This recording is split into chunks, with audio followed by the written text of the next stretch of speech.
back to RubberStamps.com. Today we are going to be continuing with our practice prompt series with a video all about paper cutting and layering. So as we get started, I want to just go over some of the materials that I really enjoy working with when I'm doing paper layering and cutting for card making. So I'm just going to go through some of the options that we have here on this table. All of these are optional for all the crafts that you create. I just want to go over each of these and kind of talk about why I like them for different things. The first and most important piece of equipment, I think, would be my glass cutting mat. So this is really nice because you can use things like an X-Acto knife directly on here. You're not going to cause any damage to like a table or anything like that. I like that it's glass because when you're also doing things like ink blending, and ink can just get directly on this, but you can easily wipe that off, clean it up, and it's no big deal. So the first piece of equipment that I love using for card making is this glass cutting mat. The next thing I want to talk about is two different kinds of scissors that I use. This is just a pretty basic large pair of scissors. This is really nice for making bigger cuts if you are just kind of freehanding and you want to make nice straight lines. This is great for that. But I also enjoy using this smaller pair of scissors because you're able to get into some of the finer details, make smaller cuts. For example, on this card that we just made in our last card making session, so go back and check that out if you missed it. These scissors would be really nice for getting into spaces like this and cutting around that, because these are just a lot clunkier to work with for something like that.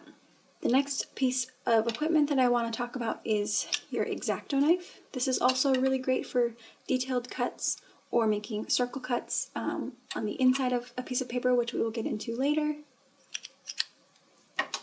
Tweezers are just helpful for hanging onto paper, doing small little nitpicky movements. The tape glue runner is super necessary for actually gluing down all of the paper that you're cutting out. And then these are the 3D adhesive dots that I use for a lot of crafts as well. You can see they just pull right out of here. And then we use these for things like this, helping them pop off the paper. And then the final tool that I want to point out is this paper trimmer.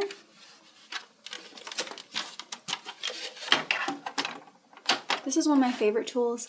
I use this for just about every card that I make because it makes it really easy to measure out exactly where I want to cut and just cut easy straight lines. So in today's practice prompt, we're just going to be going over a few of the skills that we need when it comes to layering paper and cutting everything out. So to start, I'm just going to show you the very first step that I do when I'm making a card, and that would be cutting out my base layer. A size that I frequently work with is going to be 4 by 5 1/4. So to get that size, I'm going to take my paper. Here it says 4, so I have it lined up, push it all the way to the bottom so you know that it's going to be a straight cut. And then I like to pull towards myself, push this down, and pull towards myself. Now you can see that this has been cut into 4 inches. Now I'll turn it on its side, measure 5 1/4, and cut once again. So this is a pretty typical size that I work with when I'm making cards. It is a very common card size, so that's what we're going to be working with today. And I just wanted to show you, that's why I love this tool so much. It makes it really easy to get a nice straight line really quickly.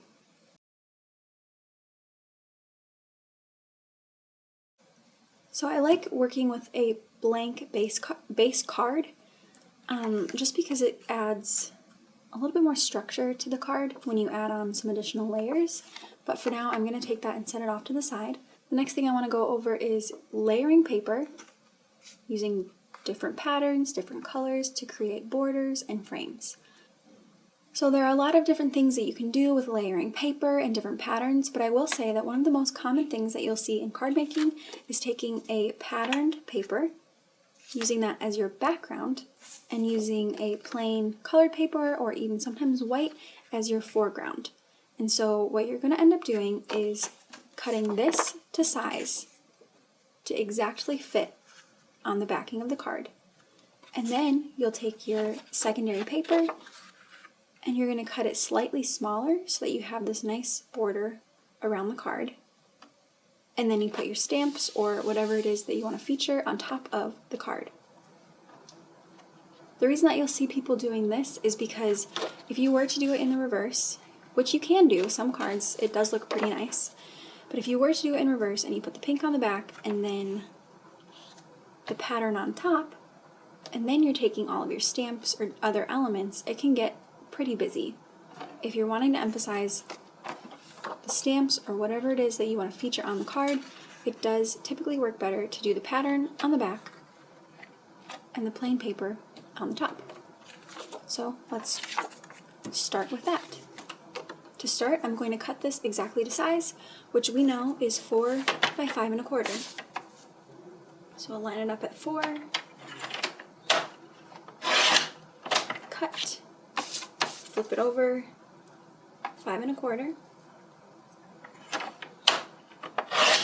and cut. So now you can see this perfectly lines up with the size of the card. So for the next step, there are a couple options. What you could do is eyeball it if you just want to hold up the plain paper, kind of look at what you've got there and think, yeah, that looks good. I'll just take a pencil and mark down here and over here where I want to cut, and you would line up the mark on each side and cut the paper. Another option is to just cut this slightly smaller than this, and I would usually do that by about 1/4 inch. So for this, we would do 3 3/4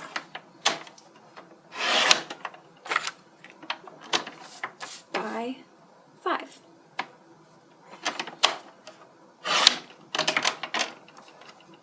And you can see that these edges are a little rough. It's really easy to just go in and clean that off, which I'm just not going to take the time to do right now for the purposes of this demonstration. Anyway, now you can see that we have the pattern, and this is just a little bit smaller than the other paper. I think that I actually want a bigger border, so I'm going to go back in and cut this down by another 1/4 inch on both sides.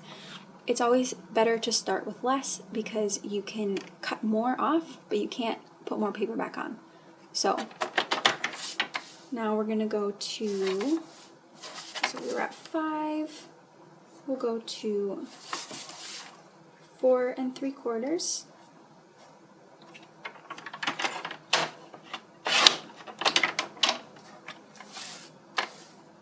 By 3 1/2.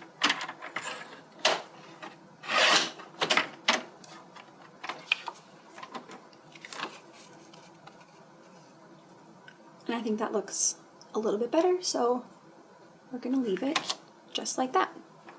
So the next step in making a pretty basic card would be to take the back side of this paper and your tape glue runner and take this and run it along all of the edges of this piece of paper.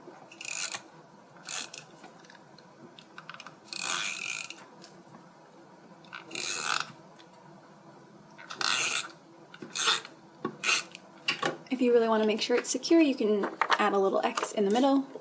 Then you're just going to take this and line it up like that. So here is a very simple border with plain cardstock that you could add so many different options of stamps or other elements to the top of this card. The next thing that I want to go over is creating peepholes. So the first step of creating a peephole card is going to be exactly the same. We're just going to cut down our paper to size.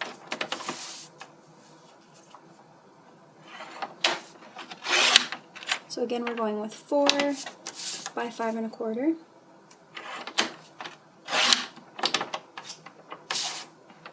And now the only difference between what we did here and what we're going to be doing with the peephole card is that we cut these to 2 different sizes. For the peephole, we're going to cut these both to the same exact size.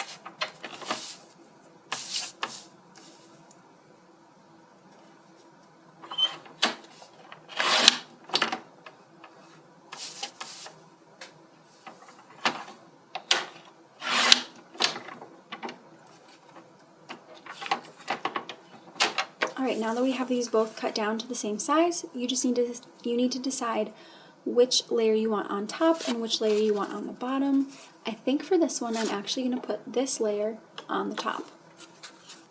So there are a few different ways that you can make peephole cards. I'm going to show you 2 different ways today. The first one is going to be by flipping this over, finding a shape that you want to cut out on the back, and then tracing it. So I have found this circle, which looks about the right size for what I'm going for. So I'm going to take the circle, put it on the back, take my pencil and trace.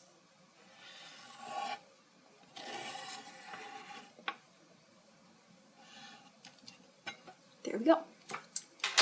Now I always have a hard time cutting out within a shape, so a trick that I've learned is to take your X-Acto knife, and first of all you could cut out the entire shape with the X-Acto, or you cut out an X right in the middle, and that makes it a lot easier to take your scissors into the center and work from there.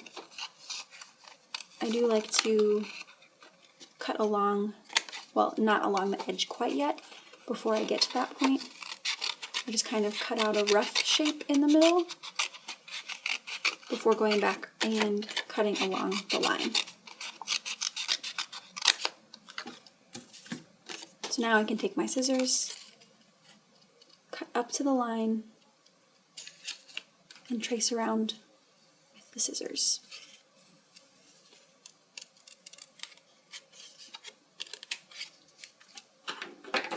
Or you can take the X-Acto knife. It really just depends on what you have on hand.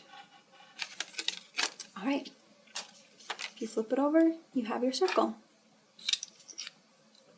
Another option for cutting out circles would be to just use a Cricut machine. There are many tutorials online on YouTube where you can learn the details of how to use a Cricut machine, but it does make it really easy to just program that you want a circle to be cut out.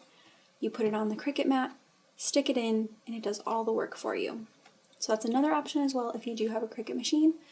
If that's not an option for you, then we can just go with the tried and true tracing on the back method. Both of these work. It just depends on what you have on hand. Another thing that I like to mention for peephole cards is that you will notice how obviously we just used the tape glue runner for this card. For the peephole, I think it can be really fun sometimes to use the 3D adhesive dots on the back of this so that it pops up a little bit off the page. And I'll show you what that looks like. You line up the 2 layers and push.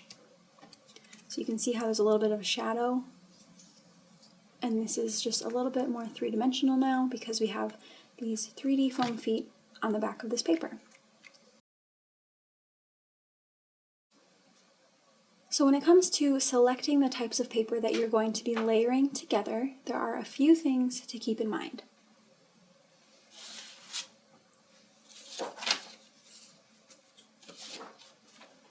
When you have a really bold pattern like this, it's always a safe bet to pair a bold pattern with a plain colored cardstock that coordinates with the paper. If you wanted to do a mix of patterns, you just want to stay away from doing two bold patterns together. So you could see that this pattern and this pattern don't really work that well together. But if you were to take this pattern and this one, it actually looks really nice. And I would say that's because we have one bold pattern and one that's a little bit more fine detailed, a little smaller of a pattern, not as busy. So you compare these two together because they're not really competing with each other, they're complementing each other. Another option when pairing patterns is to make sure that you're coordinating the colors within both of the patterns. So we have this really pretty bunny watercolor paper, and that pairs really well with this checkered paper because the colors are the same. We've had the same salmon color, the same sage, the same yellow. Both of them are tied together throughout the whole thing. So again, you can mix patterns, just be aware of the patterns that you're choosing to make sure that they look okay together. Another way that you can add layers onto your cards is going to be by stamping onto paper and cutting out these elements, and then using 3D adhesive dots to stick them on top of the card, or in between the peep-hole. So to do that, I've already stamped these shapes, I'm just going to cut these out really quick. Alright, now that I have my shapes cut out, I just want to show you two examples of ways that you can use these 3D adhesive dots in different situations on both of these cards. So to start, we're going to use these with the adhesive dots. So we'll just take them, stick them on the back,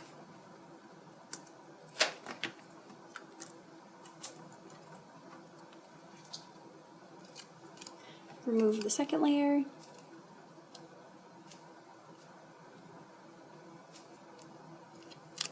alright, and then place these on the top of the card. So you can see how that will allow your elements to pop off the card. If there's something that you want to emphasize or to just give it some more 3D dimension, putting these 3D adhesive dots on the back of these cut out elements adds a really nice layer to the card. For this one, since I already added the 3D adhesive dots on the back of this, and it's a peep-hole card, something that's really fun is to actually take your stamped element that you cut out and just sliding it underneath the peep-hole. This is a nice touch when you want the peep-hole to pop off the card but still have something featured in the center. This is a really easy way to do that. So here are two very simple examples of creating a border, adding some elements 3D on the page, having a peep-hole, and an element in the peep-hole card.